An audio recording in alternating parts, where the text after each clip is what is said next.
Tere hommikust räpina. Tulime siia kuuse ekki lõikama. Muidugi siin ta on päris kõrge. Kädelega teeme siit poolt ja siis siit poolt. Vaatame, teeme ära.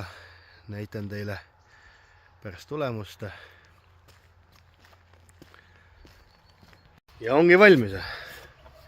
Mõned tunnid tööd ja sihukene ta sai. Ja vaatame teiselt poolt ka. Piilakalt said mõned oksad ka eest ära võetud. See on auk, see peab kinni kasvama. Sinna sisse ei saa lõigata. Ja siit on siis selline. Vaeva sai nähtud. Loodame,